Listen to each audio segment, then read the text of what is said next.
All right, so in this video, I want to do the entire curve sketching algorithm for this equation over here. Now, in a question like this, it's a bit complex to try and find the x-intercepts. So you're not expected to find the x-intercepts over here, but we can tell that the y-intercept is 0 because there's no constant at the end. First thing I'll note is my y-intercept is 0.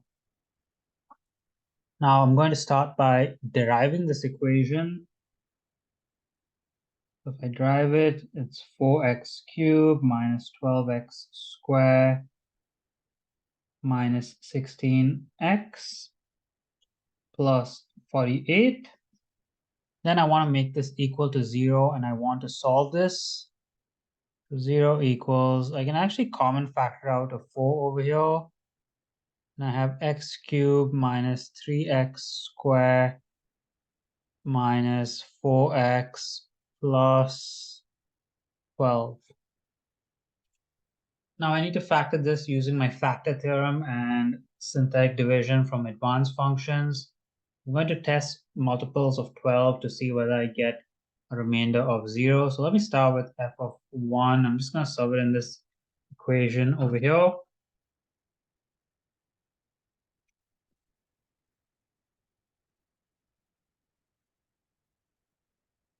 Get positive 6, so that's no good. That's not a factor. Let me try positive 2 next. And I get f of 2 equals 0. So I know that 2 is a factor of this equation. So I can do synthetic division over here. For my synthetic division, I have the 2 out here, and then I have the coefficients in here. So 1, negative 3, negative 4, and positive 12. I'm going to bring the 1 down. I'm going to multiply these two. I'm going to add these two. I'm going to multiply these two. Add these two. Multiply these two. Remainder should be 0. Now I can rewrite my equation, but instead of having this whole thing here, I can have my first factor, which is x minus 2. That's how I have this 2 here. And then these are the coefficients for the remainder, which is a quadratic equation, x squared minus x minus 6. I can factor this further. So what multiplies to negative 6 adds to negative 1. That's just negative 3 and positive 2. And now that I'm fully factored, I can state my critical points, which are 2, 3, and negative 2. Once I get my critical points, I want to do my number line. I want to basically figure out my intervals of concave up, concave, intervals of increase and decrease. And I also want to figure out my maximums and minimums. So I'm going to put these in order on my number line, and I'm going to test each of the 4 ranges. So I'll start with a number over here between negative infinity and negative 2. I'll just pick negative 3 and I'll sub that in my derived equation. I'm just subbing it. I guess you can do it in this one over here, or you can do it in the original derived equation. Doesn't really matter. I'm going to do this in my calculator.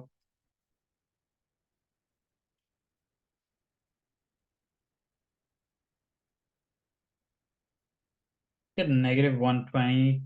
To get a negative value, it means it's decreasing. So I'm going to draw an arrow going down. Then I'll pick a value between these two. I'll just do f of 0. Sorry, f prime of 0. F prime of 0. Again, I'll do this in my calculator.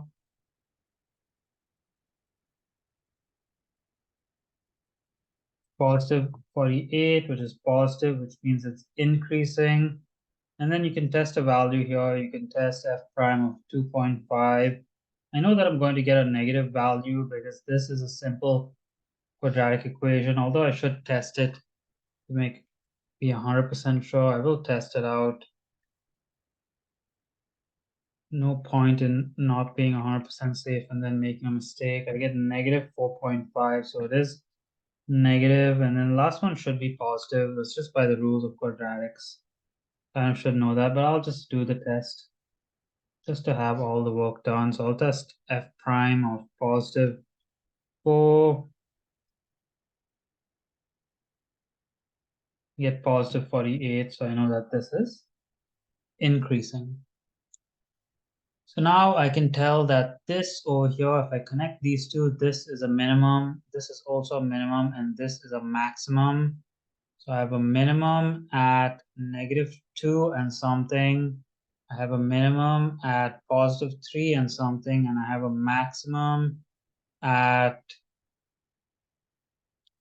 2 and something. Find the y values. I'm just going to summon these x values back into the original equation. For this one, it's -80. For this one, it's positive 45. And for the last one, it's positive 48. Once I have these, I can state my intervals of increase and decrease. My intervals of increase are from -2 to +2. That's this interval right there. And then from 3 till infinity. And my intervals of decrease are from -infinity to -2, and then from +2 to +3. Once I have all of this down, I'm going to do my second derivation, and that's to find my inflection points. So f double prime of x, I'm going to drive this equation again. That's just 12x squared minus 24x minus 16.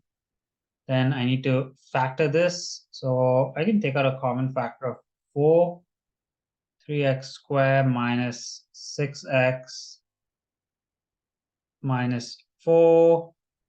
And then let's try our man method for a complex trinomial. Let's see if that works here. So what multiplies to -12 and adds to -6? 3 times 4 won't work. It looks like we got to do quadratic formula over here for our inflection points. So I'm going to do quadratic formula.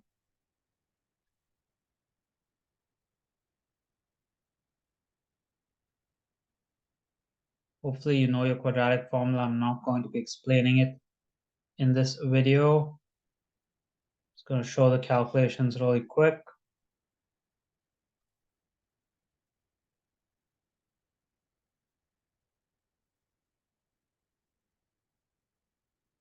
Now you can leave your answers as exact values, but I'm going to do it as decimals because it's a bit easier to graph as decimals. First answer is approximately 2.5. I'll round to 1 decimal place. And second answer is -0.5. So I have 2 inflection points over here. I can sub these back into my original equation to find the y value of these.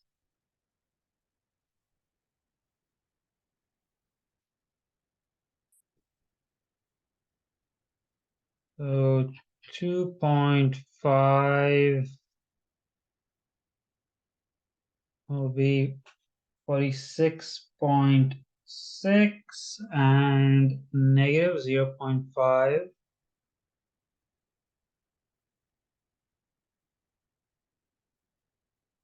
will be -25.4.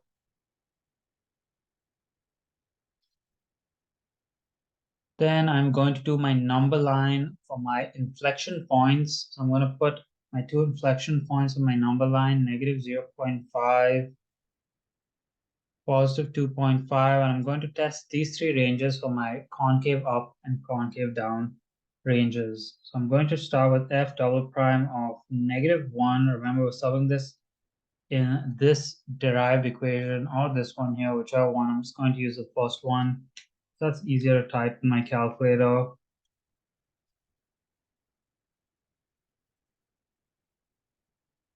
I get positive 20 for this, and if you have a positive, it means it's concave up. And I'll pick a value between these two. I'll just do 0. F double prime of 0 equals negative 16, which means this is concave down. Then I'll do f double prime of 3. So I know this is going to be concave up again because of the general shape of this graph, but I'll just do the calculation anyways. At positive 20, so this is concave up. We can do my intervals of concave up and concave down. Let me start with concave down. I just have one interval there, negative 0.5 to positive 2.5. And for concave up, I have two intervals, negative infinity to negative 0.5 and 2.5 to positive infinity. Last thing in this question is we are going to sketch this curve out with all the information. And honestly, it's a pretty easy one to sketch. Let's just start by putting all our points. We know our y-intercept is 0. So we found all the way at the start. We have the mins and the maxes. So negative 2, negative 80. Positive 3 and 45 over here, and then positive 2 and 48 is over there.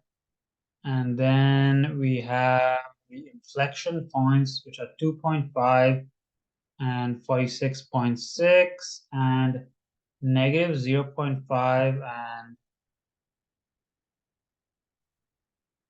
negative 25.4. Now sketching this, it's pretty simple. You want to look at the minimum. You just draw a minimum over here. You know that this is a maximum, this is an inflection point, and that is a minimum. That's just gonna look like this over here. This is just going to go up over here. This an inflection point, so it changes direction over here.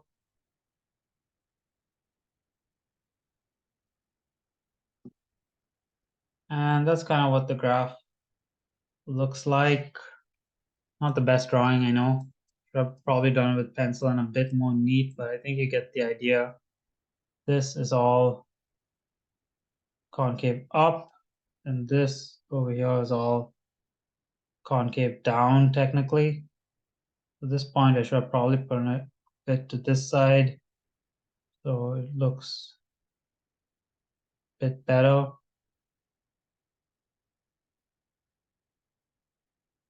As you can tell, it's a pretty bad drawing right there, but you can tell the shape. And then I can label all the points now once I have the shape down. So negative 2, negative 80 is my minimum. 3 and 45 is my maximum. 2 and 48 is my maximum. 3 and 45 is my other minimum. My inflection point is 2.5 and 46.6. My other inflection point is negative 0.5 and negative 25.4.